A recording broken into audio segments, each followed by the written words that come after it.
War is inevitable. I'm sorry. That's just ridiculous. Can I leave now? You've made the right choice. Ow! Ow! Time of Martin come! Jormungandr. Hey, Jormungandr. Yermagurnder. Yerman Hurgan Durgan. I'm a wizard! I'm Batman. I am the Death Bat. Split push! Victory is ours! Okay, I'm definitely leaving now.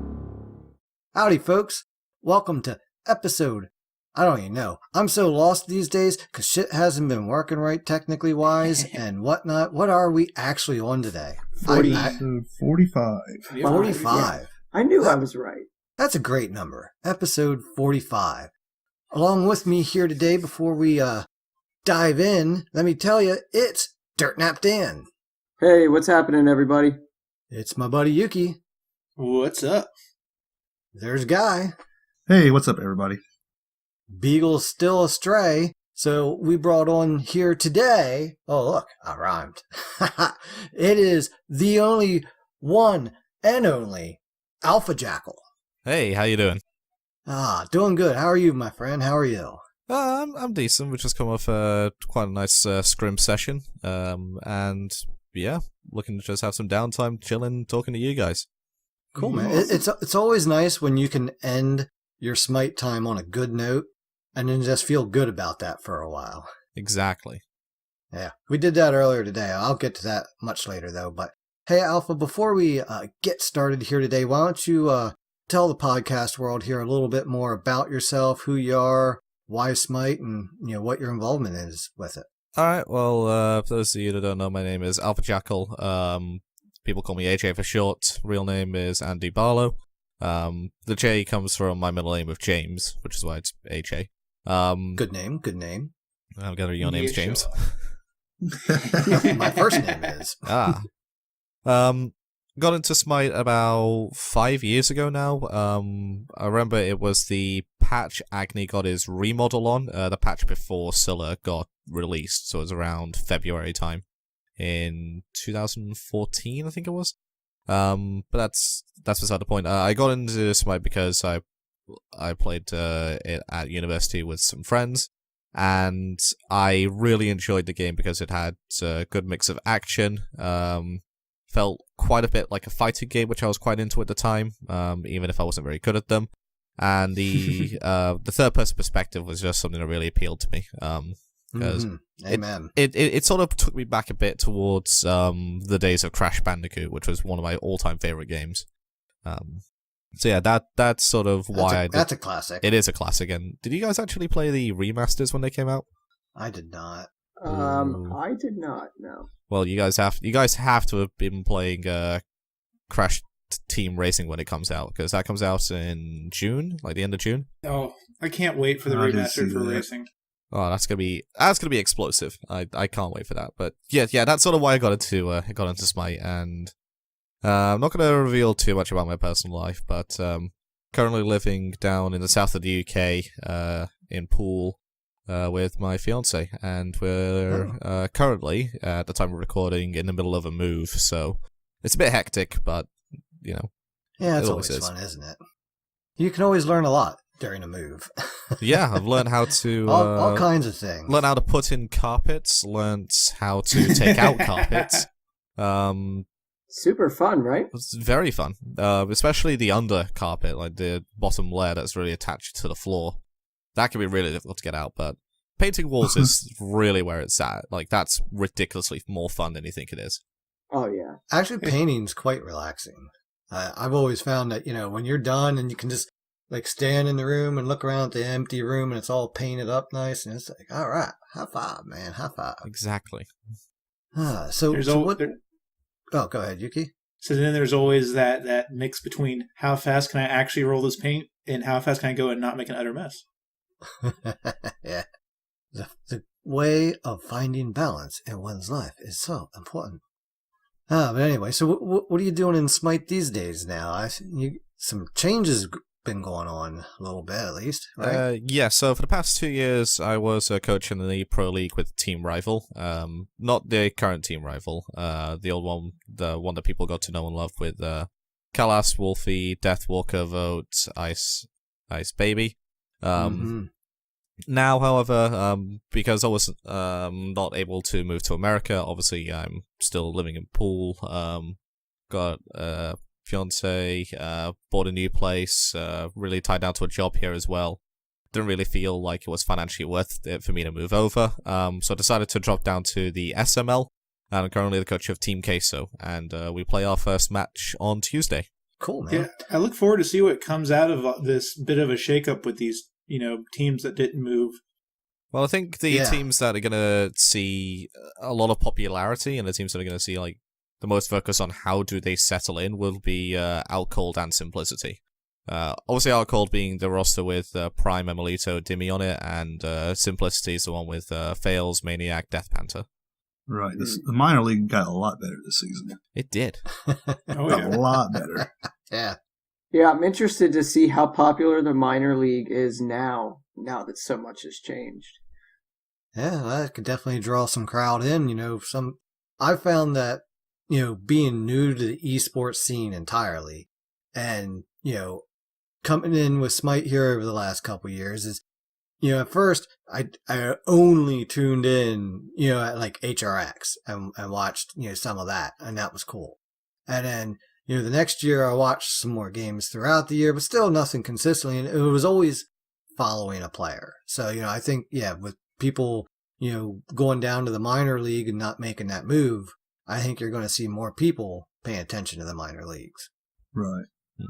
Did it go back to a best of 3 this year? I know it was a best of 1. I believe it is a best of 3 this year, yes. Okay. Right on. I like that. I think that makes more sense. Yeah, I didn't like the whole best of 1 concept. I'm not. Yeah. If you want to do best of 1, you got to play 2 games first, and then only the third one counts. Right. I wasn't too much of a fan of the best of 1s, but I can see why they did it with the constraints that they had. They had several leagues that they had to run. They also don't have 15 different admins for it. Broadcasting schedules were obviously as tight as they could be. But the compromise that they did make was the compromise which I actually suggested in a video which I did explaining the minor league situation, and one which obviously a lot of people had said beforehand, which was if you're going to do best of 1s, then you have to have a tournament after the season finishes, where you have the top 3 or so teams go into it and they play best of 3s to then decide the overall winner, because best of 3s will then give you the best potential team rather than the one that manages to get the side of luck on their side more often than not. Right. I definitely agree with that. Yeah. Because it feels like best of 1s, like, just something could happen, that a miscommunication through the team or something like that, a missed call, and then all of a sudden the game's, kind of even snowballing. just a glitch.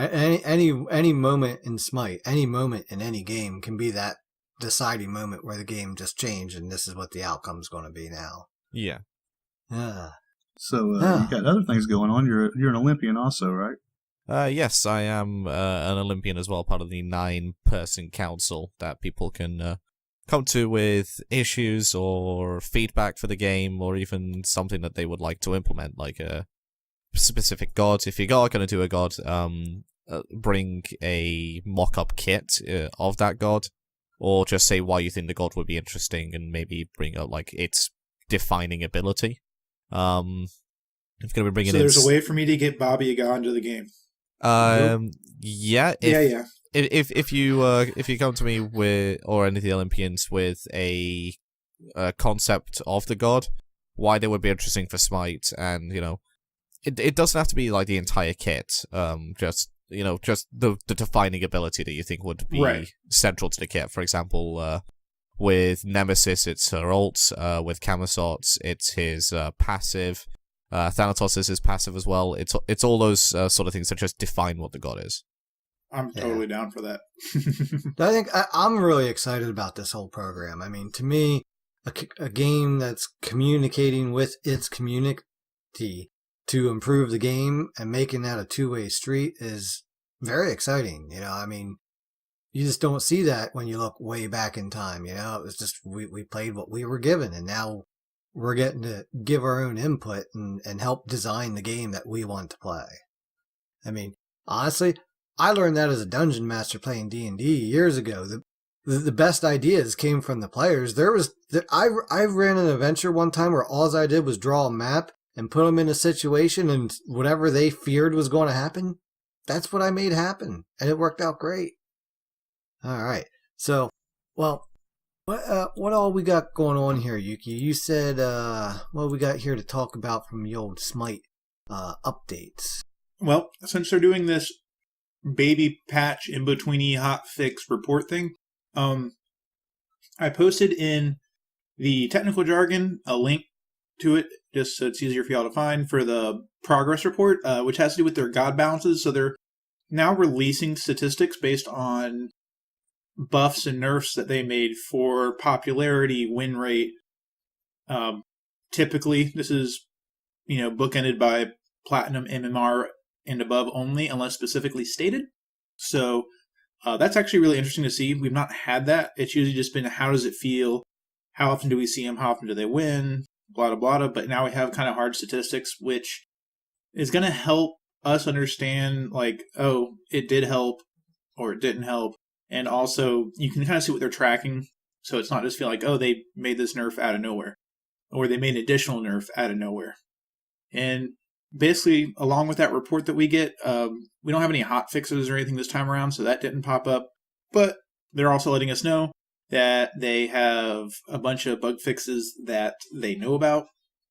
And some, I heard, I think it was in a Duke Sloth video, they've got like a public folder now where you can see a list of nerfs that they, or not nerfs, a list of bug fixes that they know about and are working on.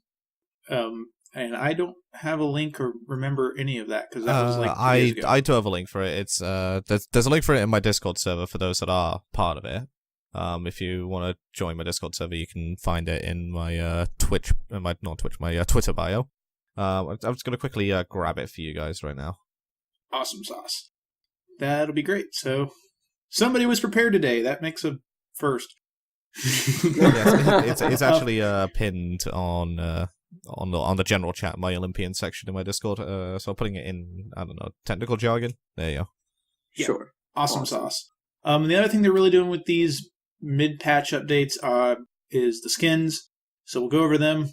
There's some interesting ones this time around. Phoenix Fire Jingwei.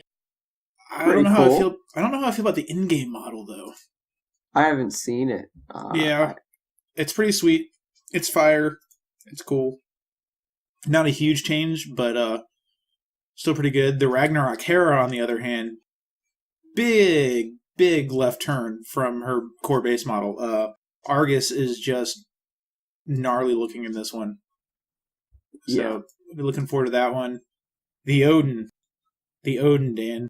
The Odin. Have you looked at the Odin? Odin is pretty freaking cool. I mean, he looks super mysterious and dark and awesome as hell. That really looks like a Raven King to me. Yeah, I didn't get to see the show, but the card art's pretty fantastic for that one. Yeah, I hope that one looks as good in game. He's pretty cool. But, I mean, why is he a warlock? He does look like a warlock. It says Raven Warlock. Yep. Yeah. The mask. Is he a warlock? The mask sells it. The mask and the hat just looks awesome. Very kind of like a Jeepers Creepers hybrid with Scarecrow from Batman series. Kind of look. Again, right now I'm looking at it, the mask reminds me of 9. Mm-hmm. Yeah. That old Tim Burton movie. Yeah, that was a good one. Yep. It's fine. Next up, Royal Fury On Her. This is like On Her on steroids? I cannot wait to see this fucking skin, and I'm gonna get it. How do I get it? Is it? It's in the. It's in the Camelot. They actually call the Camelot. Camelot Adventure. Oh, thank God! I'm getting that. Don't care what it takes. Now, is this one of those new shade model things? I mean, that's what the card art screams to me. The cell shaded? Yeah. It might be. I don't remember.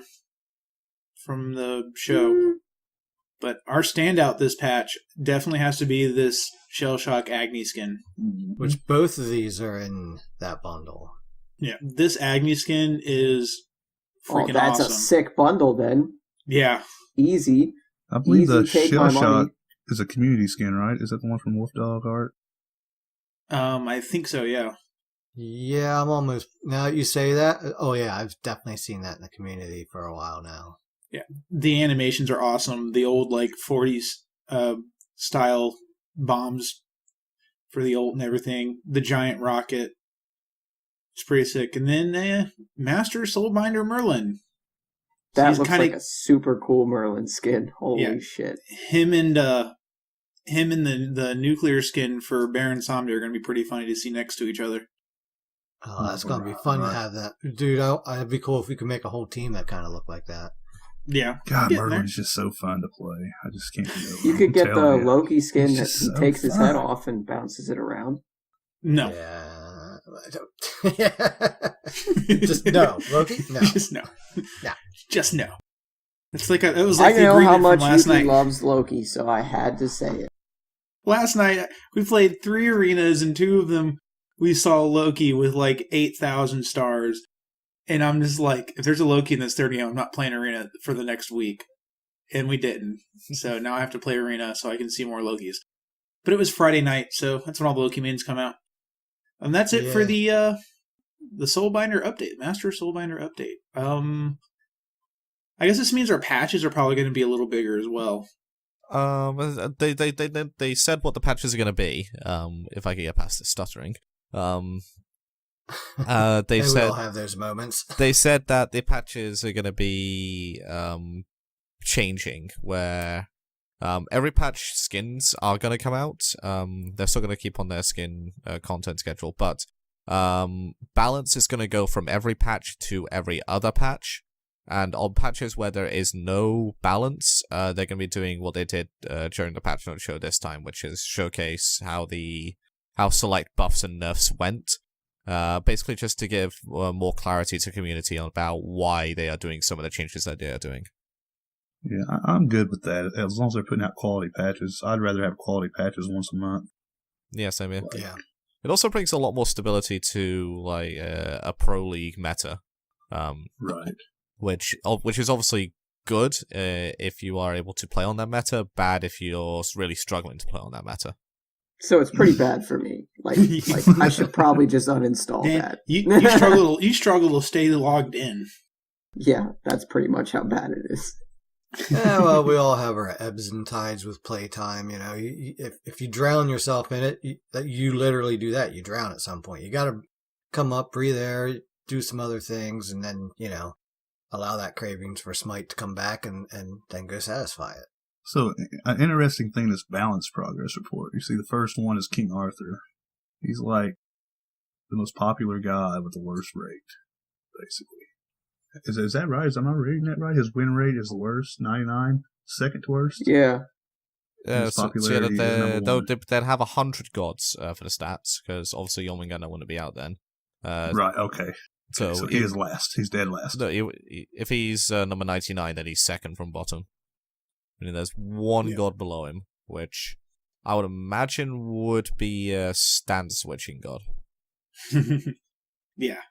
So that's interesting. I know a lot of talk around that is the fact that they're trying to be careful about adjustments on him because he has such a high skill floor and skill cap that if people start figuring him out and they had buffed him, that he could just be, the dominant force.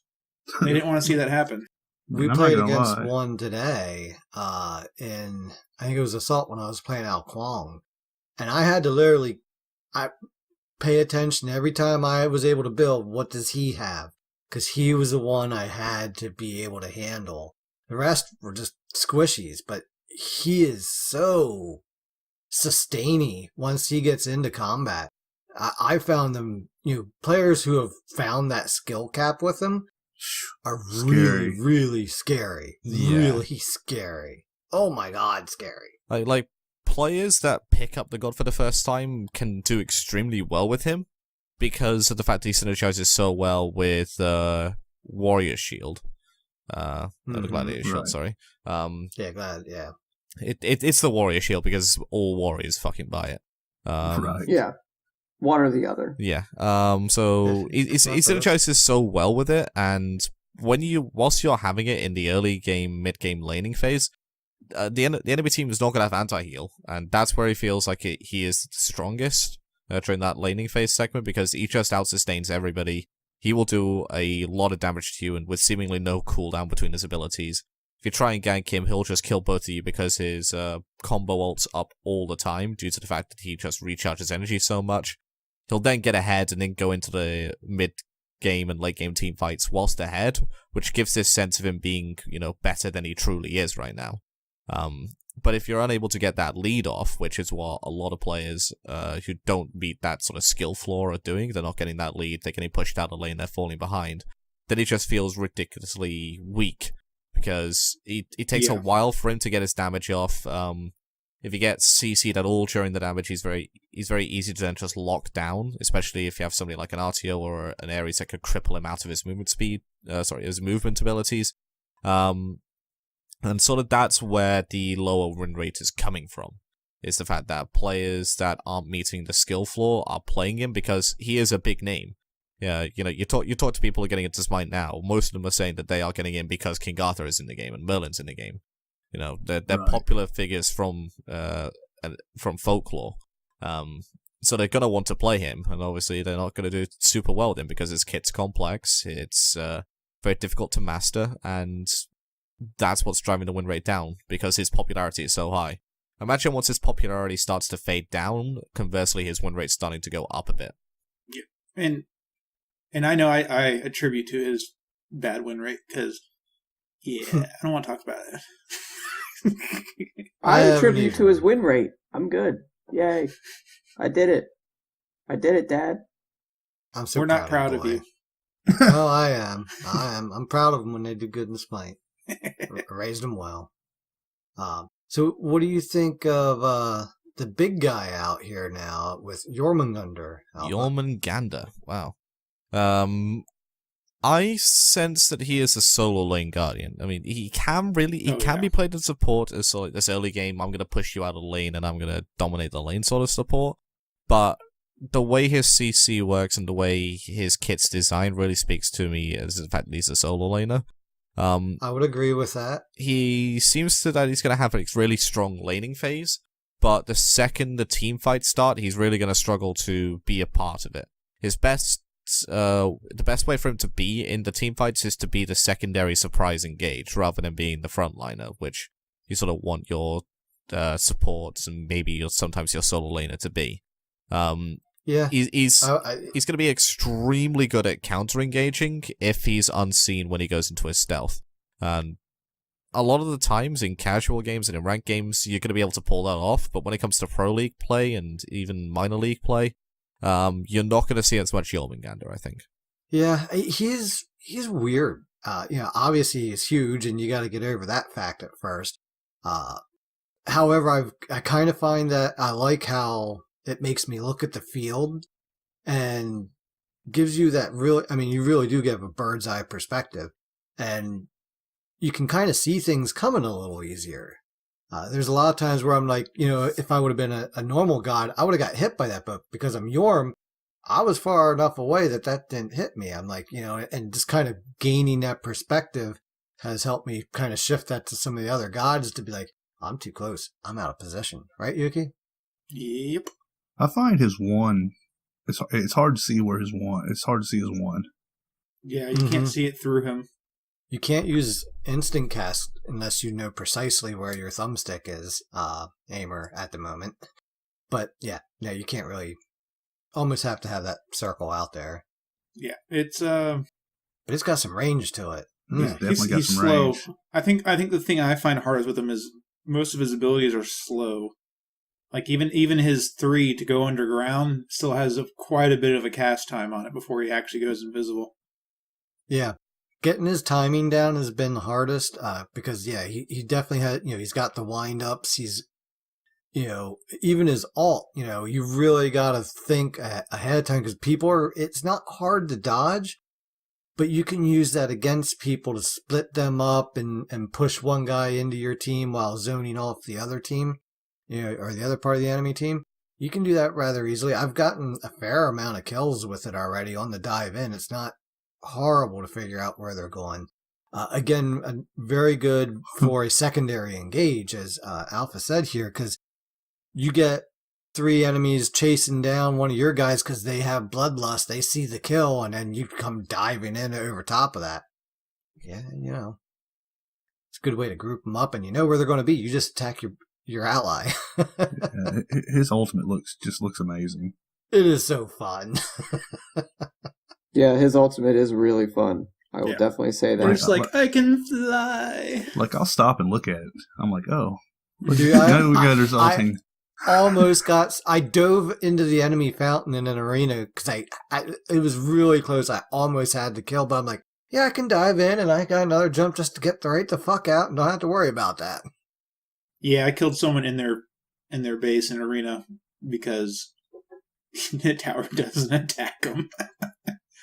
Oh, yeah. Now, I like him. I think he does require some setup, especially with his one. It is a little slow, and when a game first starts, I'm like, all right, cool down. Like, come on, like, let's go. I want to get another one out here so, I can start setting up, and using my abilities more efficiently. But there's the zone of control that you can do with him with everything that he has is really interesting. I think those that come to understand that will have some good times with this god. Yep, definitely. So we got Camazotz on our god this week, eh? Camazotz. Yeah. Oh, Batman excuse me, himself. sorry.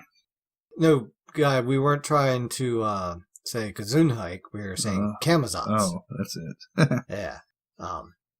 But anyway, yeah, so this week's session on progression, we're going to be talking here about Camazotz. So, Yuki, why don't you get us started off with the lore that I already know you have? Ooh, How did you know? I know, and I didn't forget to hand it off to you to do it on time. Yeah. So Camazotz is from Mayan mythology, not actually a god, but a beast from the underworld. And that comes from the primary source for a lot of our information on Mayan mythology with their pantheon. And that script is known as the Popol Vuh.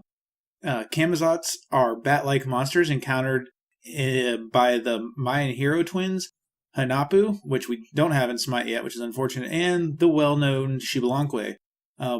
So they go through the underworld, kind of a classic telling here, trials in the underworld to get shit done. And the underworld is Xibalba, which I believe Opwatch speaks of a lot in his voice pack. But so the twins had to spend a night in the House of Bats where the Camazotz live, and they squeeze themselves into their blowguns in order to defend from circling bats. So, good times, and the twins succeed in spending a night there. That's just ridiculous. Yeah, let me climb in this blowgun and hide. So, yeah, but it gets weirder, because when Hanapu and Xibalanque make it back, the ball game that was known from the Mayans, which you would see in Road to El Dorado with the little ring on the wall, the incarnation and origin of that game comes from the twins and the head of Camazotz as the ball. I could just imagine there's 2 guys hiding in their blowguns, and one looks over at the other guy and just says, "This blows." Oh, God. Can I leave now? There's the dad I know chasing away the guests. Oh my God. I'm good. Go on.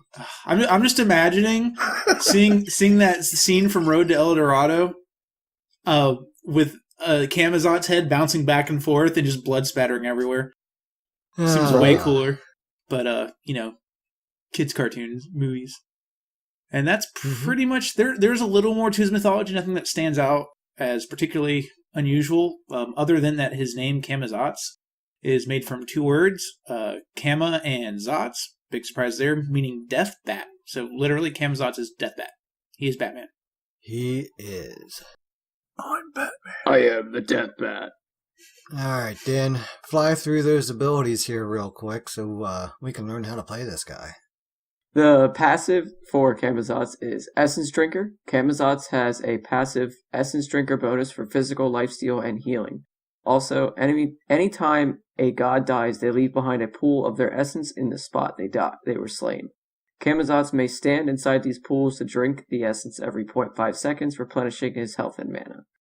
Heal per drink is 2% max health, mana per drink, 2% max mana, drinks per pool, 10, 20% of each, just in case you don't want to do quick math. Essence Drinker buff, 6% physical lifesteal, and increased healing. Screech, his first ability. Camazotz screeches loudly and launches a sound wave that pierces through minions and deals damage. If the screech hits an enemy god, the sound wave will echo. If Camazotz is hit by an echo, he gains vision of the god that was hit by the screech for the next 15 seconds and gains bonus physical power for the duration. The damage is 90 scaling to 270 plus 70% of your physical power, and the echo buff is 20 scaling to 40 physical power. His second ability is Vampire Bats. Camazotz commands a swarm of bats to fly out and attack a single target, damaging and slowing them by 30% for 3 seconds, and then carrying back a heal. If the target was a large jungle monster, they will be marked, and Camazotz will receive a heal as well as a stackable vampirism buff that lasts 300 seconds. Marked monsters will not provide Camazotz with another stack of vampirism or an additional heal. Damage is 100 to 380 plus 130% of your physical power, which hurts. Ow. Heal is 20 plus 0% of your physical power. Is that right? No, it's 100%. I was going to say, it's definitely not 0. No, it's a lot. The website's a little... Yeah, this ability has a right flat now. 20 heal. That That would be super good. Right? Camazotz Okay. OP. Shit. Who's playing Baron these days? I'm playing Kama. That's sustained. 20? Easy. So plus 100% of your physical power. And the 3% physical lifesteal and increased healing per stack of the vampirism buff. And the max buff stacks is 3. His third ability, and arguably my least favorite because he uses it to jump over everything I do. Camazotz leaps forward a short distance, dealing damage on impact and healing himself per enemy hit. The damage is 80 to 320 plus 75% of your physical power. The heal per hit is 10 to 50 plus 25% of your physical power. And my other least favorite ability is Camazotz because I never get into the air fast enough. Bat out of hell. Camazotz flies into the air for the next 4 seconds. While flying, he may swoop forward to deal damage. He may do this up to 3 times, landing on the third. Hitting more than one enemy god in a single swoop will deal increased damage per god. Damage per hit is 100 to 280 plus 40% of your physical power, and the bonus damage is 10% per god. So you could get an extra 50% on top of that if you hit everyone. Which is why I run away from other players on my team when Camazotz ults. Because you can eat that shit. I thought that was time to do a Congo line. No, God. Da, da, da, da, da, ow! Da, da, da, da, da, ow! That sounds about right. So, Alpha, how do you play this guy? You know, what are you doing with him? How you build him out and all that fun stuff? Well, in terms of Camazotz, I'm primarily a solo lane player, so I'm playing him in a solo lane. High five. Roll from there. If I'm ahead, I am maxing out my vampire bats and just bullying the lane consistently. If the lane is a bit even or behind, then I'll decide whether I need to heal more if I want the extra power to help box. If I need extra heal, I'm going to level up Devour because I can heal off 7 targets if I hit all 6 minions and the enemy god, which is... It's basically a full life bar again. I feel like I just need the extra boxing ability, like I said, I'm going to max up Screech because, well, I'm not going to turn down 40 physical power from level 9. Yeah. Yeah. Never going to turn down 40 free power. No. And in terms of his playstyle, he really is a dive onto the back line and just try and instantly kill a squishy type of god. With your Vampire Bats' second ability having 130% scaling, typically you'll see Camazotz that I played in the jungle build on a lot of damage, stuff like Crusher. You'd even see some people build Transcendence and Heartseeker on him. You'd sometimes get a Brawlers if you're up against a healer. He's very good with the Brawlers, considering his Vampire Bats persist on for a tiny bit of damage over time. And it's all about just getting that huge chunk off the initial hit from the Vampire Bats and trying to insta-kill your opponent. If you're unable to insta-kill them, or you feel like you just need a bit of safety, you do have your ultimate to just get up into the sky and become completely untargetable, which is quite ridiculous, but it is kind of balanced in the fact that it takes you a while to get up into the air. The swoops are a bit predictable, and you can dodge them out. Slow a little. It is a bit. It's it can be hard to see the people like right down below you. Yeah. Too. And that's typically where they kind of were a lot of times. Like, all right, and then where the fuck are they? That's my problem with them half the time. So yeah, despite the fact I play him in solo, and I do build him like an assassin, full damage, like the scumbag I am, but just go ahead and dive on the backlines. I mean, yeah. Good. I like this so far. One of the things I like about Camazotz is you can build him out tank, too. I've played Tankazotz in an assault where I didn't die until I had enough gold to go back and do a complete build. Finished up, I had over 10,000 gold, went back, and came back down, and that was the only time I died, and the only time, it was a great game. I made a video about it because it was so cool, but, you can go all kinds of different ways with him, and the versatility with him is awesome. Yeah, I love building Camazotz in the jungle, because it's like, well, are we ahead? Cool, I'm building full damage. Oh, we're doing poorly? Cool, I'll build like a vampire tank build and never die and carry us. It's okay. Void shield. Yeah, because they'd be avoiding me. Yeah, okay, I'm definitely leaving now. I can avoid you. I'm sorry, I got Dad my name. I gotta tell Dad jokes. See, Alpha Jackal, see what we deal with. Yes, I do. This is what we suffer. This is why I drink. This is why we can't have a nice podcast. That's true, also. Yeah. We would have like 10,000 listeners by now if there weren't so many dad jokes. We got a lot of dads that listen, so high five. They appreciate it. God. So you touched a little bit on the build. Any other particular items that are like other than like Heartseeker or your pen items, and typically I would assume power boots on them. Any other items that work particularly well with him that's maybe not as common but works out? It doesn't work out particularly well, but he can make use out of Hydras, simply because the cooldown reduction that he gets, plus you're going to be building a high power build with him just to make use out of his scaling anyway, so you're going to get mad damage back from your basic attack on it. Personally, I wouldn't go for it, considering the swing time of his basic attacks is a bit too long to really make use out of Hydras. Because he's got, what, a 1/1/1, right? Yeah, you just want to be making, big basic... You want to be just making your abilities and then start basic attacking after your abilities. You're only going to get one proc out of your Hydras, which isn't really worth it, but it's something you can experiment with if you want to. Outside of that, Soul Eater I've seen. I don't particularly like Soul Eater on him. He has good sustain already, especially with the Vampire Bats giving him some healing back. So I don't think he particularly needs the Soul Eater. I definitely don't think he needs it. It's just something I've seen a lot of people do, I guess. I'm not a big fan of it.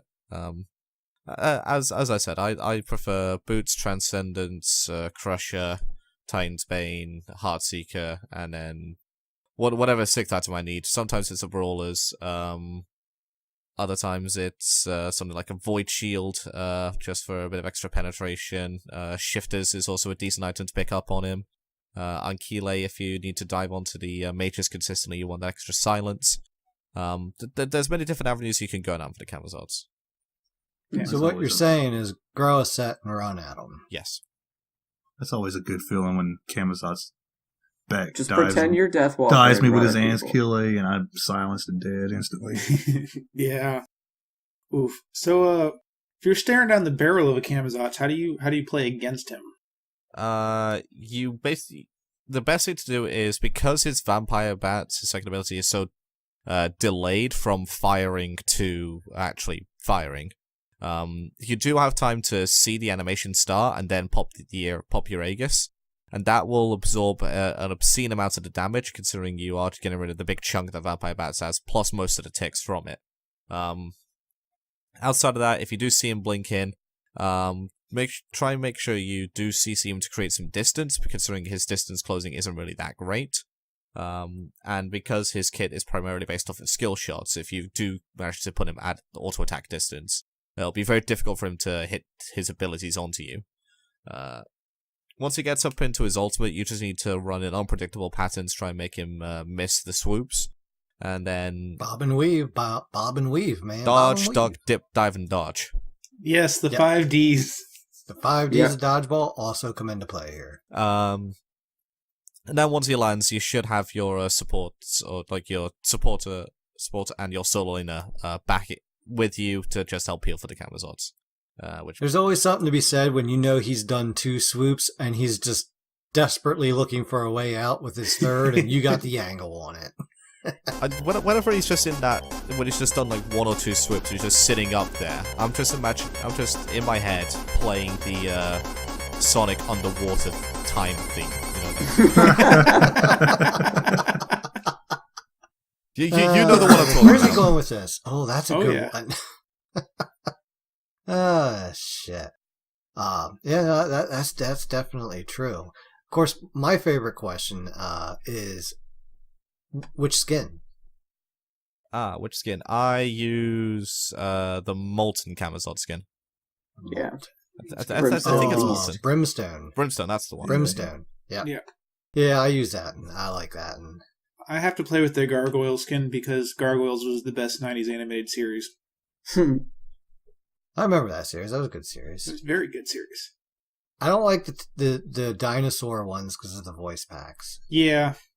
Yeah. What was that? I said enemies in. What? Could you try that again? That's when you mute. You see that skin? You just mute at the start. Yeah, that's when you gotta change your voice pack before the game starts, so everybody can hear you. Yeah, that's what I usually do. I change it to one that actually talks. I do that with the Raj and Monkey one also. I'll change it. All right, we could move on into our guest questions because we've got questions for the guest. Oh, questions. Yeah. Like, you never know what's going to be asked. Sometimes it's sup. Right. How's the move treating you? I know Fro was curious about that. The move's going quite well, actually. We just put out another update video on the YouTube channel. We've recently... The last thing we did was finish painting one of the walls in the bedroom. One of the rooms is actually finished now. We're able to go over and put stuff in it. The bedroom that we painted the wall in, just need that wall to dry, go over the other spots again, paint up the other wall, put the carpet in, and then it's good to move into as well. Living room, sort of a similar situation, just need to put in skirting, tape around the outside, fix up the walls, two in particular, and then that room is done. Kitchen just needs a bit of a clean still, and then it's done. Bathroom just needs a couple more things done to it than the other rooms, but we are nearing the end of the move. That's good. It's fun working on houses. At the end of the tunnel. It's probably a really awesome feeling once you're finally done moving in and you're just there now. Yeah. Can I sit down now? Can I just sit down and everything's done? That's the moment. Yeah. So I can sit down and I'm not avoiding something. So what do you think the odds that we might see one of these SML teams make a strong showing or even upset at Worlds this year? Do you think there's a good chance of that, considering some of the rosters? I think there's a chance you'll see 1, maybe 2 SML teams do have a good performance at the World Championship. It depends on how many qualify, it depends on how stable those rosters are. Because I know in the past SML rosters have been quite unstable, but with obviously the salaries coming in, you're tied down to contracts with organizations. Be interesting to see if those organizations and the players still uphold to those contracts or just consistently demand that new players come in to the bewilderment of high res. But I do think there are, a couple teams in each region which you can have a look at and say they have a shot at beating some of the lower end SPL teams. Whether they can beat the higher end SPL teams remains to be seen on how they perform. Right. It could happen. It happened last year. Yeah, it did. Everyone was talking about the fact that if genetics wasn't banned for Insignum, they may have stood a chance of beating out Space Station and qualifying for the actual World Championships at Hi-Res Expo. Right, yeah. Yeah, I that was crazy to me. I was like confused on that. I didn't know what happened that the guy got banned. I just know basically I still don't know what he in the past, like in the lead up to the event, he was caught using inappropriate language in game. Yeah, you can't be doing being that. salty. Yeah, it was quite salty. Yeah, you can't be doing that. This ain't System of a Down. There's no toxicity allowed. So what do you think of the SPL teams this year? Who's your favorite out of those guys? Favorite to win would have to be Pittsburgh Knights. Team that I would like to see win would have to be either E United or Team Rival. E United because it's got Kalas and Ice in. Former players of mine, I like to see them win championship, Right. and I do like that team a bit more. And then Team Rival because I just straight up think that the org deserves everything in the world. Right. Yeah, they put so much heart in the last 2 years, and they got so close 2 years in a row. I've still got my little rival cheer banner from like 2 years ago at Worlds. They show up. I think they'll show up again this year, and hopefully, I've got biases to teams, but I do hope that they win because they deserve it. They've been, just top of the pack for 2 years now. It's pretty big. Hopefully it happens. Yeah, I felt bad last year. To be honest, I was rooting for Splice because, we had literally just had Kabam on the show right before Worlds, and then they, made that journey. But I felt horrible when they flashed over and showed everybody's heads hanging. I'm like, oh God, 2 years. I couldn't even imagine that. But yeah, you're still, the greatness that was on that team was just amazing to me. So yeah, second in Worlds really isn't all that bad, It still sucks, but yeah. It still sucks, but you're still second in the world. That's pretty damn cool. So what do you think of Season 6 so far here? Season 6, it's very similar to Season 5, but the recent changes which they have done to certain characters and, nerfs that they have not put forward just yet, but they say they will, specifically talking about Bacchus. Yeah. It's shifted away from a high DPS meta, which we saw at Worlds, to a very sustained damage fight sort of system, which you'll probably see that appear more in the SPL than you will in the SML. So because in the SPL, teams will play at the highest efficiency level you will be able to see, whilst the SML, mistakes are going to be made, but they won't be punished as much as they could be. And honestly, I don't think tank meta is really a good thing for the game. The last time a tank meta appeared was actually at one of the World Championships. I think it was Season 3 Worlds. And oh yeah, that was by far one of the least hyped out World Championships that people saw, simply because the games weren't as interesting to watch. And they weren't really interesting. They weren't really that fun for the players to play as well. It was just everybody bought boots as fast as possible, and then rotated around the map, just fighting as much as they could. No one really died, and then just dissipated back into farming, which as a viewer can get a bit boring, especially during the downtime. But as a player, it was really, really annoying just to see. Oh great, here comes the level 1 invade because everybody's got boots again. Yeah. Right. Do you feel like that's where we're headed, is toward the tank meta? I believe we are in the midst of a tank meta right now, yes. Right. I feel like we've been in sort of a weird tank meta for a while, because even junglers are building tank just because otherwise we blow up and die instantly. Yes, but the main crux of what was I going to say? The main idea of the meta at Worlds wasn't necessarily the tanks. It was how much DPS could you get onto those tanks? Could you blow them up quickly? Which is exactly what happened. Whilst right now, it's how tanky can you really be against these squishies? It sort of flipped it on its head a bit.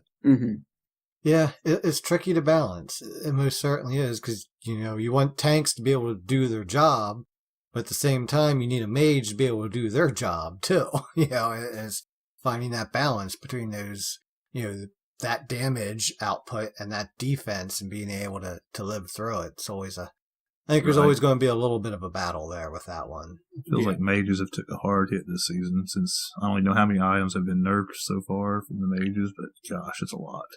Mages deserved it. What about the updates to the Gold Fury? How do you think that's going to affect things?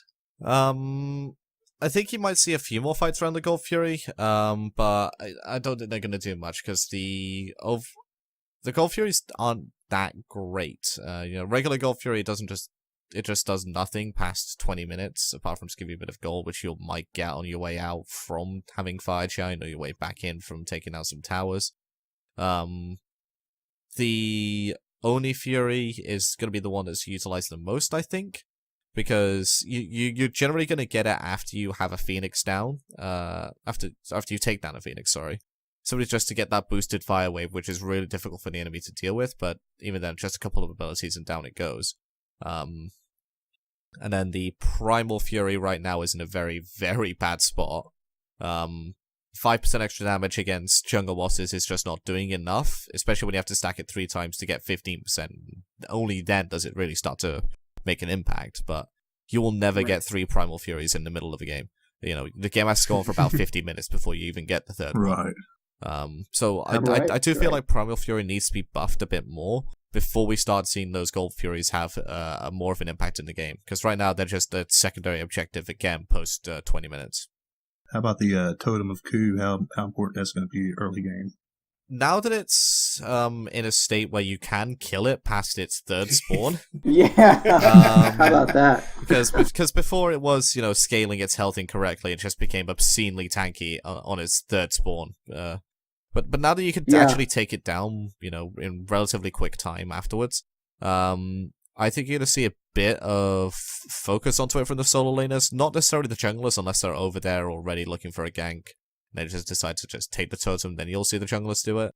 But overall, it's a very niche objective that will, it will give a tiny bit of gold, but it won't, decide the game, so it won't be, fought over consistently. Yeah, we had Flare Boot on here last week, and he said he berates you and you don't get it for him. Oh yeah, we have this thing in where I'm sure he told you about the totem has been achieved. Yes. Oh yeah. Totem must be achieved. Oh yeah. He also has my funniest moment on the podcast too. He roasted the shit out of me. He was like, "I'm not being too mean," and we're like, "Hell no." Dude, he just had you in the corner and had the stick and was just poking you. And then just when you think it's done, you have one more poke left.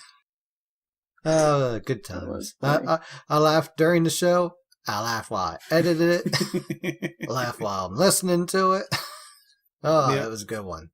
Well, so that's about the time here. How can people get a hold of you? Where can they find you, stalk you, and otherwise, social media you? You can stalk me outside my address. It's going to be somewhere in Pool. Good luck. Welcome to Pool. You'll never find me. So you can find me on social media on Twitch, on twitch.tv/AlphaJackal1, on Twitter, at AlphaJackal, and I also have a YouTube channel where the uploads have been postponed right now whilst the move is happening, but once the move is finished, I'm going to start looking to upload there again. That's /c/AlphaJackal is going to be the channel user link. Awesome. And don't forget, if you go to my Twitter bio, you will be able to find my Discord link where you can get access to my Discord. And that's where you will typically be able to reach me as an Olympian. Good to know. All right, Awesome, so if you man. have Awesome deal. Olympian suggestions, hop in that Discord. If you can draw more than a poorly drawn squiggly line, you can send in some god ideas. I think it'd be pretty cool if they not only got, but Hyra's actually announced at a release that this god was inspired by the community from a community write-up. I think that'd be really cool to see. Definitely. Yeah, that'd be awesome. Yeah, definitely looking forward to it. I really appreciate you hopping on the show here with us this week and, hanging out. Good times, man. Good times. Good times. Happy to be here. Yeah. Can't wait to watch you on my, I guess it's still on Mixer, right? Yeah, we'll still be on I Mixer. couldn't think of the name. It'll be good to watch again. You're always pretty animated. Your team usually does pretty good. We'll see how the SML treats you. Yeah, we will see. Awesome. It'll be interesting to see how someone that's been, like an SPL coach for a while can wrangle up an SML team and see what reins he can bring to it. I'd say it is a bit difficult to start with, but we are starting to get somewhere. All right, man. Well, hey, one last question for you before you go real quick. I just saw this. I mean, since you moved to pool, aren't you scared of shrinkage at all? Oh, God. Alpha Jackal has left the call. Oh, God. Oh, God. I know. I'm in rare form today. I apologize half-heartedly for that. Can't take you anywhere. All right. Well, hey, man, again, thanks for coming on. Thanks for having me. So, we had Alpha on there in good times, but now that he is gone, it is time to get into our games of the week, and I so wish Beagle was here with me. So she could tell about all the pentakills she stole? There's that. And there's we get to make fun of her in an episode she's not even here to defend herself. I know. Dan. Yes. Okay, but hold on. Before that, let me set her up with something cool that happened to her and I. Okay. So we get into this arena game. Okay, I'm Kukulkan. She's Neath. We're playing our comfort picks, right? And when we got into this arena, we got into the lobby and nobody picked anything. So like maybe 20 seconds in, I'm like, you know what? Kukulkan. Picked him. Then people started picking, all right. People started locking in, all right. And then someone picks Anubis. No big deal. It's arena. And then we look at his build. He bought Guardian's Blessing. And I'm like, all right, well, if you want to play Tank Anubis. And then he bought Warlock's Staff. I'm like, oh, you don't want stacks or you do want stacks. What is the question here? So we had some potatoes on our team, is what I'm trying to beat around the bush here too. And we're playing the game and I'm doing well. Beagle's doing well, but we're starting to lose. And as the game goes on, we're starting to lose harder and harder. I'm just like, what the hell is going on? I'm looking at builds and what's going on. Like, and Beagle's like, yeah, we got potatoes. Like, okay, it happens, whatever. But the surrender vote comes out. Nope. All right, it's gone. All right. Surrender vote comes out again a little bit. No. All right, it's gone. All right. And then one of the three, not the Anubis, leaves, disconnects, and then like moments later, then the Anubis disconnects. Then our tank, he just doesn't want to come out of fountain now. But meanwhile, Beagle and I are just ripping into the enemy team as best we can. And then our tank disconnects. It's literally just the two of us. And we can barely leave fountain, but we are just fucking taking it to them as best we can. We're getting kills. They are not in good health. They're going to win the game because we can't stop the minion chains from getting in, basically. And it got down to where we had 10 tickets. They had like maybe 140, 150 or so. And the game ended. And I'm like, Beagle, why does that say victory? And I'm like, oh my God. The enemy team agreed to surrender 4-1, and Beagle and I won. That was They so said, you cool. fucking deserve it, assholes. Like you two, it's exactly like, to me, it was like, dude, you guys played hard. Despite that, we're going to give you the win. I sent them all a gift. Even, I didn't know who the one dissenter was, so I sent them all an emote. Said, here, have an emote on the house.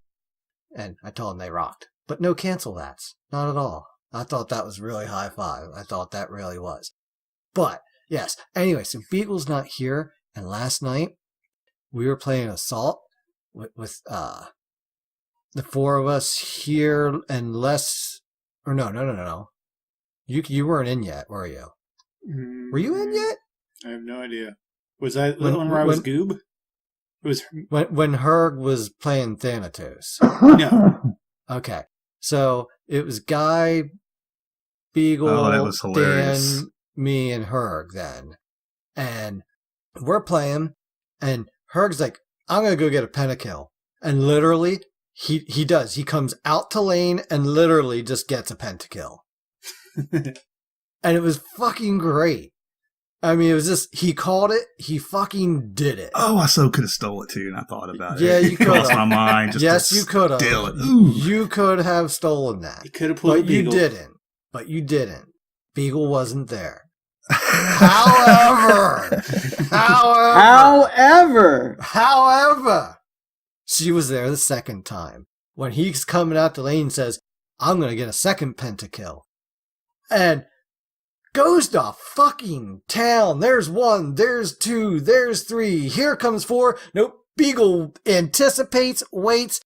Playing as who, Dan? Who was she? Oh, Ymir.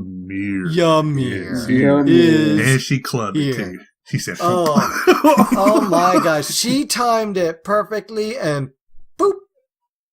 Number 4 was gone. And number 5 was right there. He literally just missed 4 and went and killed 5. So, it was just...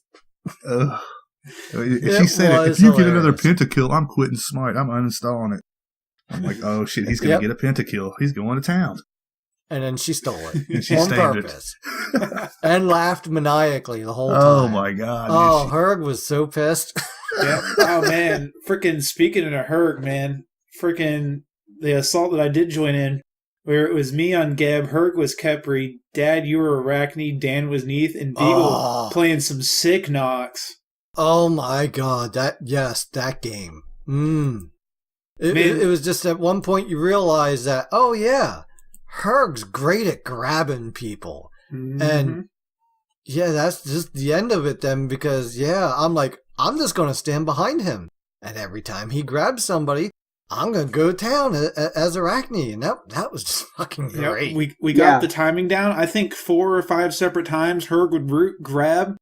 I'd time it out. He'd stop the grab. That Geb knockout was already heading that way. No time to run. Knocked up, silenced, and rooted out of knocks. I mean, we must have done that 5 times. And dude, if they thought they were going to get away, that's when the spider trail led me right to them, and then I would just wrap them. Like, no, Herg's really good. Away. Yep. He's like the greediest player ever. Oh, a kill! Oh, he will leave the entire team. He'll leave you like 2v4 to go up there and kill some IS low health. He'll leave you, and he's the tank. Yep. He's like, oh, kill. Gone. There's low health. I should peel for you. Bye. It worked out last night. I was pulling off some crazy shields. I shielded somebody out of a Fenrir. I mean, shielding Herg under tower, getting Dirtnap's dad out from under a tower with like 0 health. Dude, I've got my Weeble wobbles on lately. There's been some times here over the last couple days, last couple games, that I've gotten out of shit, and I'm just like, how the fuck did that just happen? How the hell am I still alive? Oh my God. That one today is when I was playing Jormungandr in Clash. Jormungandr. Dude, I have no idea how I got out of that. None. Especially as big as I am.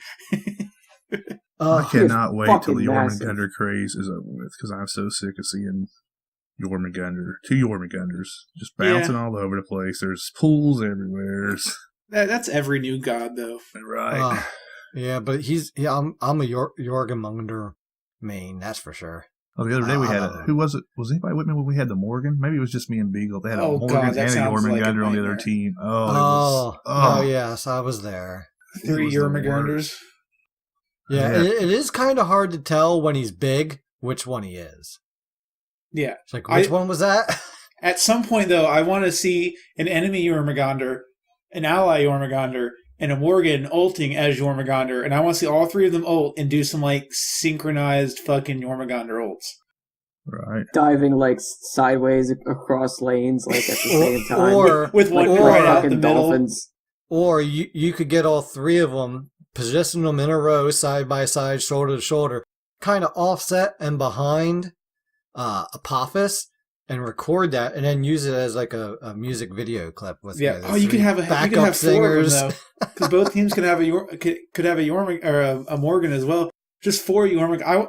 We've got to work on that in like in like a custom match and just try. It's like, all right, guys, the world's first synchronized Jormungandr. Your synchronized Jormungandr ulting. It's the new Olympic event. Synchronized Jormungandr ulting. The Olympic sport. We could make some music videos too out of it. It'd be so bad. Yeah, that would be bad. That's horrible. That just literally is horrible. Well, yeah, here's that filler Over the fire about. giant. Oh my god, I can see it now. 4 Jormungandrs crossing perfectly over the head of the fire giant. 4 Jormungandrs ult into a bar. Everyone goes, ooh, shiny. And they didn't get hurt. Shit. Oh my goodness. I mean, I've had a lot of fun games lately. Fuck Loki. No, wait. Oh, no. Speaking though, yes, get my Loki. Weeble Wobbles on. Oh my god. See, this is why I take notes, because I was playing Kumba in Assault this week. And talk about getting my Weeble Wobble on. The whole team was dead. I was between where their towers would have been and had the whole enemy team there. And I'm like half health. And I'm like, well, this is one of those times where you just stay alive as long as possible, run as close to their Titan as possible, get them away from your stuff, buy time for your team to get back up, buy time for minions to get ahead of your objectives and so forth, right? I'm weebling, I'm wobbling, and then I see the convergence as they're all coming at me. I alt one, I yawn the rest, I get a little dip and dodge out the side, guy falls down on his whole team, gets out. Next thing I know, is I hear my team saying, just hold on a little bit longer, we're almost there. And then I'm like, Yep. Here they come around the corner. I'm still fucking alive. Yeah, that was just fucking great. Just That was a good one. give me some meds and back in I go. Shit. Oh, hey, Dan, What's up? how about you? So I've had an interesting mix. What's your highlight of the day? Huh? Today. Did you I have thought any? we were talking about the today. week. Did you have any good games? I had some good How's moments. World of Warcraft been treating you? Wow, Yeah, how is see, it? I knew you were gonna say that, and like I was just kind of I get it. stalling. Wow. Yeah. I get it. Wow, I'm with I you. saw that See? coming. Wow. I mean, Dad just played one game of Civilization all week long. Mm-hmm. Yeah, I mean and that's then true started too. another. Last night I was actually playing Smite and Civ at the same time. I mean, it's not hard. Civ is turn based. Yeah, it is fucking great. Like, oh, we're in between matches. Over to Civ. Oh, I'm dead. 60-second timer? All right, do my buy. All right, I'll get a turn or two in. Get my ICBMs, cooking. Yeah. Get my army ready. All right. Civ's All a right, classic game's for over. me. We're in between matches. Declare war. No, I had some good moments, and I've had some iffy moments. Yeah, I know you've rusty. been a potato a little bit lately. I've been a little sometimes. rusty on console because I've been playing too much on PC. No, is that what it is? Both Smite and other games. So other than Smite. excuses. That's what I'm hearing. I did. This doesn't go well in the same sentence, but I've been doing really bad, and I got another pentakill. How did Oh. you get a pentakill the other day? Yes, you did. I The remember enemy that. team tried to deny it too, didn't they, Dan? They did. Oh, They yeah, surrendered the second I got the 5th kill. The second I got it. Like, I hit the ability, and bam, they surrendered. Like, Dude, they were trying to deny it by surrendering before I Dude, it got was the that 5th. close. It had to be like Oh, it was like as soon as it was instant. Yeah, that's Dude, crazy. It was a back and forth conquest where I would say they were winning. I think that I would say percentage wise, if there was a way to figure it out, they had a 60-40 lead on us. However, it wasn't that we weren't getting objectives; they were just in the lead of doing it. So the moment he got that pentakill, we were just run down mid lane and take Titan because they were going to be dead and not be able to do anything about it. But they tried to get out before you got to 5th. No ifs, ands, or buts about that. Mm-hmm. They tried to get out. They tried. Was that the game? I thought we were controlling the board that game. I thought we didn't took No, that was the game where I was Achilles jungle and you guys were kind of struggling a little bit. Huh. Oh, yeah. Which Speaking reminds of me, Dan. stealing objectives. No. Yeah. Let's talk about Dan stealing this pentakill because you did something good to get a double kill, and then what happened, Dan? It was like there was this van pulled up with this sign that said free candy, but actually had free candy. Pretty much. I mean, okay, so what happened was Dad blinks in or goes in as the support and controls the squishies out way into the back, like alone, completely. So I wait for me to go out of combat. I blink past, kill them both by myself. I turn around and I see 3 people, but no health bar in between any single one of them. And all I did was walk down the lane, shield bash one of them. I think I autoed another one twice, and then the other one I hit with my 3 one time, and I got a pentakill. They were all spread out, and it was sick, and it looked cool. It felt good. Hey, and it's still a pentakill. So yep, that's my 8th one. Yeah, that was pretty cool though. But yeah, it was free candy. It literally was. You did a cool double kill and got 3 pieces of free candy. Let's see you get even a free candy pentakill. That is what my only pentakill is. 2 of them were disconnected. It was free candy. Yeah, anyway, let's talk about free candy pentakills. Now I kind of want to talk about the conquest from last night, dude. Like we were just getting it was a loss and it wasn't a terrible game, but man, like they stole everything from us. Oh, which one? Even our girlfriends. Yeah, which one are you talking about here? Which one are you talking about? When you were playing that happens Hera? like every day. Yeah. Oh yeah, I remember that match. One of the herds feeding his brains out in solo lane. Oh, I know which one that was then. Yeah. Sorry, Bob. Poor little guy. Wow. He's getting there. He's getting better, but boy, yeah. Guy, remind me to get your address so I can have Dan send him a "I'm sorry" sympathy card or something. Right? You're like, oh, here's my kid, and you're all proud of him. And you go, oh, here's my other kid, and he's a good boy. He does his best. It's the effort that counts, guys. Wow. Oh, we love him to death, though. He's great. He does good. He does good. Look, the older kid just does. He's really good, and he's better than all of us. Whatever. I took his ass on one duel style, boy. He's a little too bold, but he needs us there to be able to be that bold. I'll say that. I said, "Come on in here, boy, and get you some of this Poseidon." But I will tell you, that's how I play. I don't mind setting up my team for glory because that means we're winning, and that's all I care about. I don't care if I go in and get murdered because you ulted me with 3 different people. Because then my team standing there is like, vengeance must be ours. Oh, yeah, dude. Their ults are down. Attack. They burn a bunch of ults. Vengeance must be ours. And they don't have ultimates. We win. Oh, yeah. Shit. Oh, dude, there's been some good... You know who I've been having fun with? Oh, my God. Speaking of pentakills, I almost had the ultimate pentakill with 1 ability on a fucking Cupid ult. Man, that's such a hard achievement to get. Dude, I know. Fuck you guys. It didn't even dawn on me until it was just about to pop. I'm like, they're all in it. They're all pretty low, and it popped, and it was just like, oh, just not enough. Get them all. Oh, that was so fucking close. That would have been fucking awesome. And in an arena to boot, so it wasn't like, oh, I got y'all in a lane, ha ha ha. It was, I guessed in what part of this wide open area y'all were going to be in. Yeah, I'm hoping we get the Underworld event again, so we can get that last death match at the end of an arena. Oh, yeah. I think the trick's going to be to take Cerberus and Ares, so that when they all beads And Xing Chen. What? well, you just want to And the so that- Morgan. And Hercules.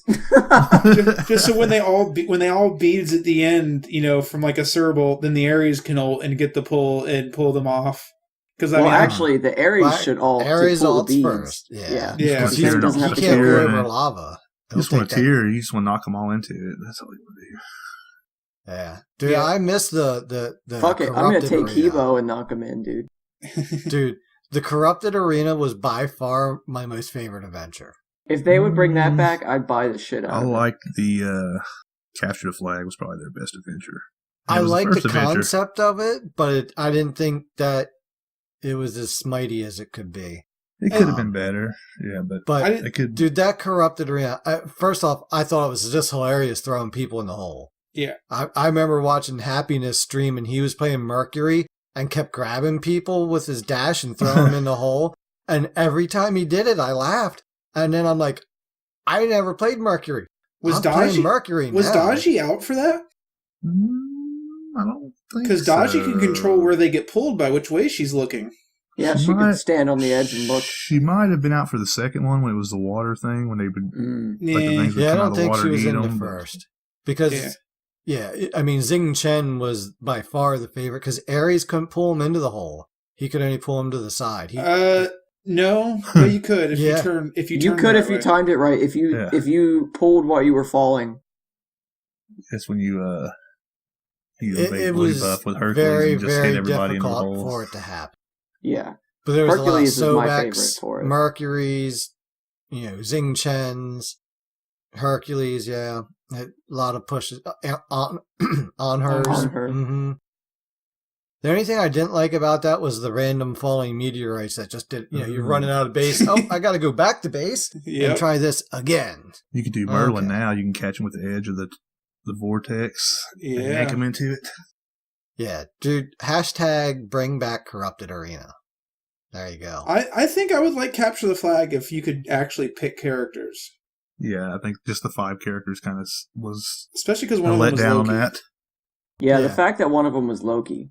Dude, I mean, I'm gonna be honest. I am spoiled when it comes to Capture the Flag because of Warsong Gulch. Mm-hmm. That was such a great game mode. It still is. So many I still years. play it. So many years. I mean, Still and is, the right, Dan? amazing things that happened in that. So anytime I'm playing Capture the Flag is always going to be compared to that. So yeah, that's why Good I like luck. the Corrupted Arena better. What can I say, man? What can I say? Once a trash WoW player, always a trash WoW player? I mean, Oh no, I was actually really fucking good at WoW. no, I'm just talking about WoW players in general. Well, Yeah. He's talking about general community, not skill. Gotcha. Skill I had. Yeah. Look, I'm okay at Smite. I'm not as good at Smite as I was at WoW. That I can say for sure. If I was as good at Smite as I was at WoW, I'd be like SPL. Yeah, Honestly. definitely. Because as good as I was at WoW, Dan was better. Trash WoW players. Yeah. I know So the type. Guy, how your game's been? I know you had some achievements this week. Come on now, Pretty don't good. be humble. I got Diamond, Merlin. Diamond Merlin. Got Yeah, Diamond yeah. Cuckoo. And that's about all the achievements I've done. I won a bunch of games. Lost a bunch of games. Update report on my my New Year's resolution. Haha, LOL. I almost have all the Hunter's Diamond. I only need like 4. Damn.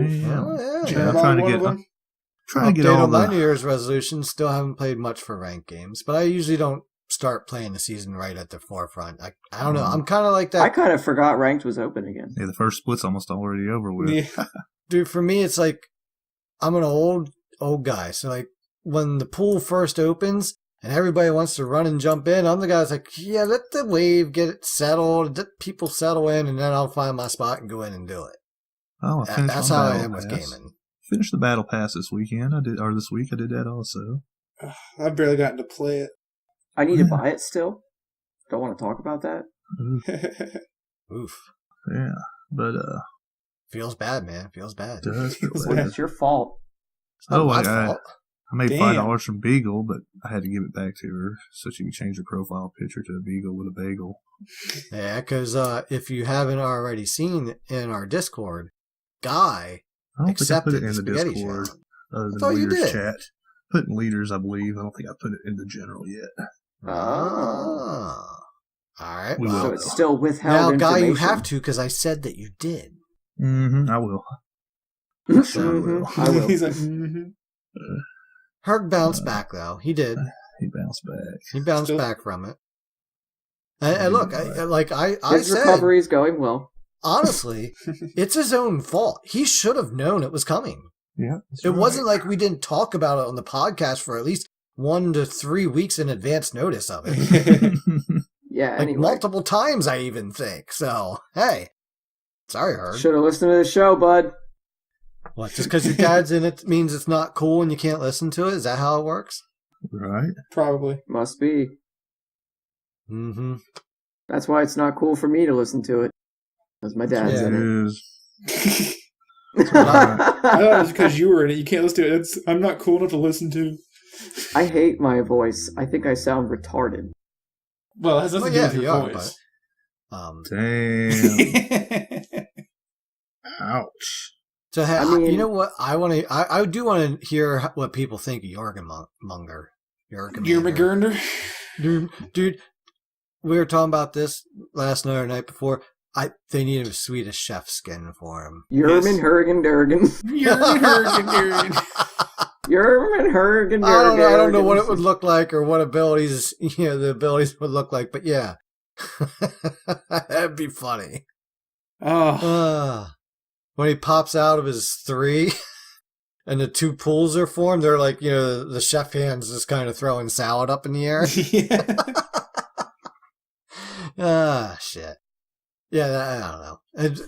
Honestly, I'm looking forward to seeing some Dragon-esque skins. I mean, I anticipate that they'll do like a red dragon skin for him per se, and give him some fire effects and whatnot. I think they could easily do that down any of the the dragon chains with them. Frost, fire, lightning, all that fun stuff. I'm looking forward to it. He's going to be a He's hard been one fun. to skin. I want a skin where he... Oh my god, wait. I know what skin he needs. Stop the presses! What? I know what skin he needs.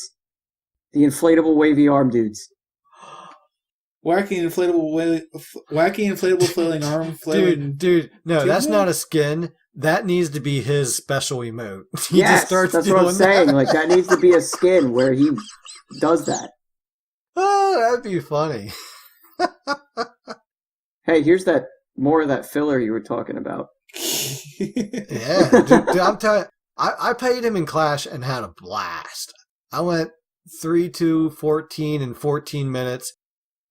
We're like, everyone's like, are you going to build tank? I'm like, sure. And I built Defender's Blessing. And that's about it.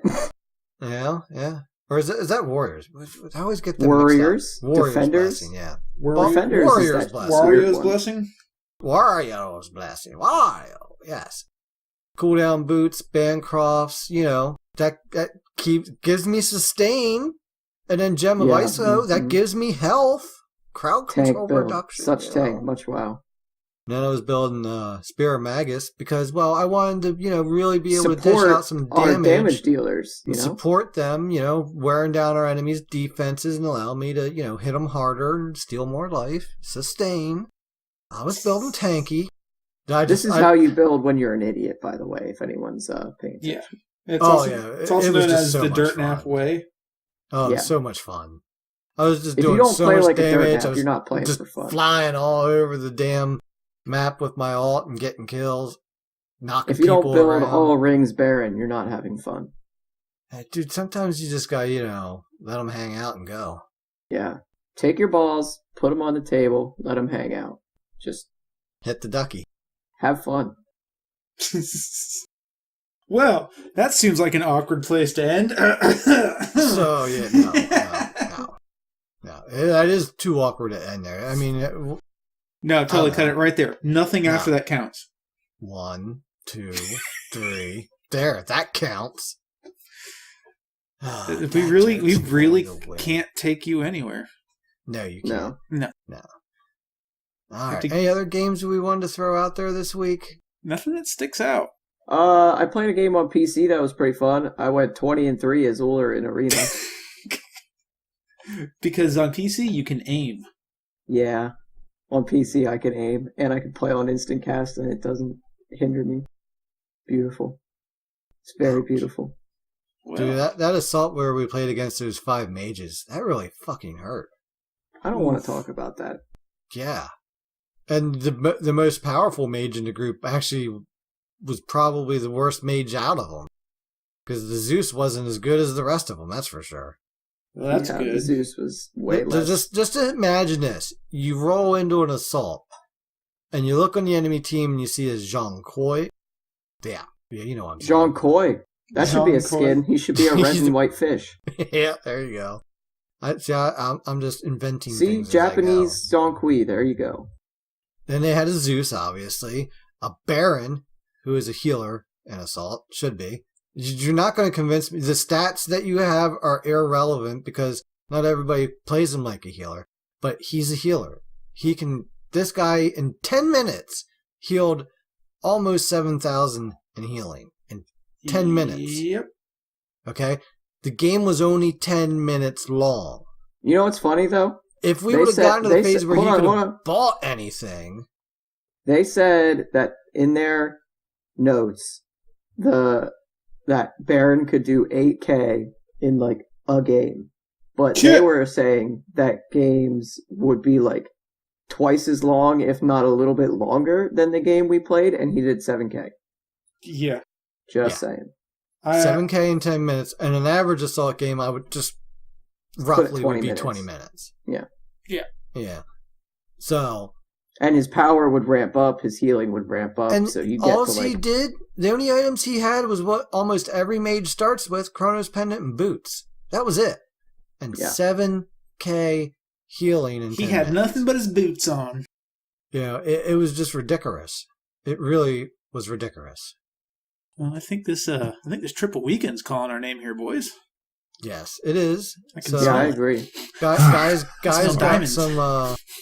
some things here he needs to expel from his mouth. So go ahead, guy. Yeah, that was awkward. Go ahead, guy. Expel some stuff on us. Yeah, please expel some things from your mouth. I'm trying to keep it interesting. Let me alone. It's better to expel it than swallow it, I guess. Dude, my thesaurus grammatical fluency. I'm using my thesaurus. Yeah, the One Nation posted he's got some friends that do a little podcast every week called Budget Arcade. And they talk about free-to-play games, kind of review them. And this week they done Smite, so that's what caught my interest. And I listened to it, and they made some valid points, but they didn't really get it very... Guy took it personally. I didn't really take it personally. They just didn't... They didn't say how awesome it was and that it was right. the best they didn't game say ever. It's not very user-friendly for new players, is the way they put it. Well, if you're not in the MOBA genre, biggest it's like complaint. Right. Yeah, the MOBA genre isn't a genre you just like hop in and can play. A genre, huh? Right. That's what we had a discussion in their Discord about it. But I mean, I don't really know what they could do to make it any more new player friendly. There's a pretty decent tutorial, like, and Smite is the kind of game that attracts gamers that want to learn and like really dive into a game. Yeah, but Smite's not like Call of Duty where you just load it up every day and fucking brainlessly load it throw up, yourself run, and pull trigger. Stuff. Okay, Yeah. I can figure this out. You know, where here it's nothing against Call of Duty players. I play Call of Duty too, but you know what I mean. I gotta spy abilities. What? They gotta level them up, huh? You know, where am I supposed to be? right. And it is probably overwhelming for new players, especially if you haven't played a MOBA. Yeah, Yeah, I ran and into I that problem when I played- first started playing.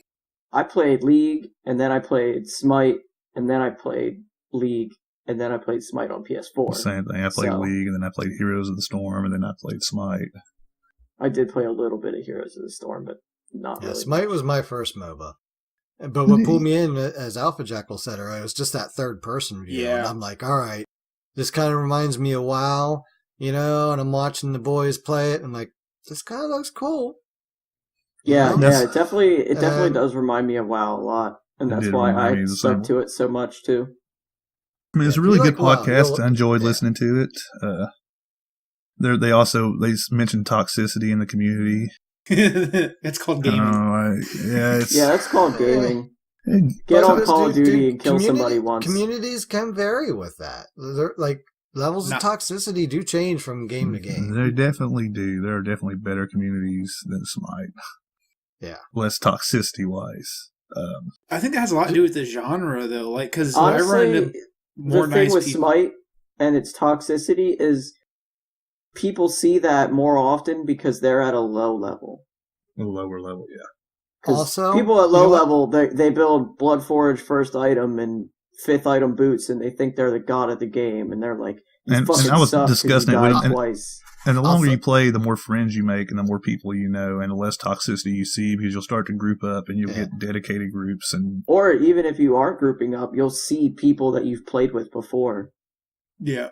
Like that Right. happens to me all the time where I'm queuing and like I see a guy like 4 or 5 games in a row sometimes. right. I will say, though, that the problem Smite has and why it has the toxicity that it does is because people find it easier to hold somebody else accountable for their own failures. And that's And they might why not even know there's a that lot they of failed. toxicity in it. They might not even know that they failed. Yes, the worst part. exactly. That just compounds onto it. But it's the fact that we don't want to admit that, yeah, I screwed that up. I didn't play that right. That's why I died. Like, if your jungler goes in and CCs a guy for 5 minutes and you fucking sit there and clear a wave, and then your jungler dies, that's your fault, not your jungler's fault. You should have been there with your damage while he was CC'd to do something, to do damage, to get the kill, to secure the gank. But instead, you just kind of botted and cleared the wave. That's not the jungler's fault. He did what he's supposed to do. The fact that you didn't is what caused him to die. Yeah. And playing in groups, we talk about, playing in groups helps reduce the toxicity and No, it doesn't. Ask Yuki. What? yeah, just but let's be fair. It's all be like, God damn it, stupid tanks. I was in the wrong place. Fucking Loki. Fucking, oh no, that's just. That's just, yeah. Wait, how do you say it? Yep, Fucking that's really interesting. Oh, there's nothing worse than being in a game with Yuki and all of a sudden looking and there's a Loki in the game. It's like, fuck, man, golly. And it's like, I'm gonna be mad by the end of the game because I'm gonna be so sick of hearing him I might bitching not about get Loki Loki. ulted once and I'll be pissed Honestly, about this Loki. I think there's a guild of people that just play Loki. And Yes, in there that is. guild, there is a board of players that when you see this player, it doesn't matter what lane you called or what you're supposed to be doing, these are the players you focus upon. And But- Yuki's name is the top of the right list. at the top of that list. Front and He's a center in super bold unfun- italics. Yeah. It's just like, I don't know. With I'm an just underline championing with a $20 bonus for every kill. right? I'm just championing some minor changes. I understand he's unique. I understand that they don't want to change him. I agree that he doesn't need much changing. There are some His very win rate small actually things. went down a fuckload Yeah. since the change. But So it's that's cool. and it's not even like, and in Conquest that's fine. Like even they don't want him viable in Conquest. That's fine. The problem is he's easy to pick up. He's easy to play. His damage is good enough. He's pervasive in every game mode. And I'm not looking for them to nerf him into the oblivion. I'm just looking for minor changes to get rid of some of that frustration of him. Let him stay invisible when he's taking damage. That's fine. He would still have a one-of-a-kind invisibility if taking damage didn't reveal him. It's that he doesn't get revealed through CC that I find Well, certain most- forms he does. Certain forms he doesn't. And hard it's dumb. CC. It Yeah, should be all. but like I was playing against him in a joust as Merlin, And I finally hit the bastard invisible with the knock-up, and he's not revealed. So he just gets to keep walking away. Like... Yeah, he's not...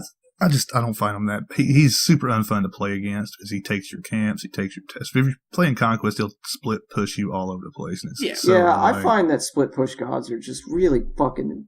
just super unfun. How about that Chalk earlier today? That's all he fucking did was split push. Oh, yeah, right. I remember that now. Yeah, he sucked. And that's probably like the simmer down because, you know, to an extent, I go over the top intentionally with the whole Loki thing. As I was just saying, I'm not looking for giant nerfs or huge changes or kit reworks. But and that's what nice, I don't like playing against him, and I'm frustrated when he's in a game just because it's not fun. Like even if we're destroying them, it's not fun. It's annoying. And that's what it really is. Is it's just like that's our Loki soapbox rant for the week. There you go. What about we got out, everyone breathe, feel better. The other thing they kind of fussed about, I'm gonna go one more thing, the time limit on games. They didn't want to invest that much time into their games like go play Conquest and stuff, but I was like, I don't know if they realize there's an assault and arena, and those are really shorter game modes, and probably should be being played anyways if you're a newer player. You probably don't want to hop right into Conquest. It's probably... Well, they would have had to have played Arena first. You would think. Yeah, for the tutorial for sure. Yeah. So, there's a few things I touched on. Like I said, they were really cool podcasts. I listened to them. I'll probably listen to them again. Budget Arcade's the name of them. So, to throw a link in our Discord there for them. There is one in I think the One Nation did already. Area.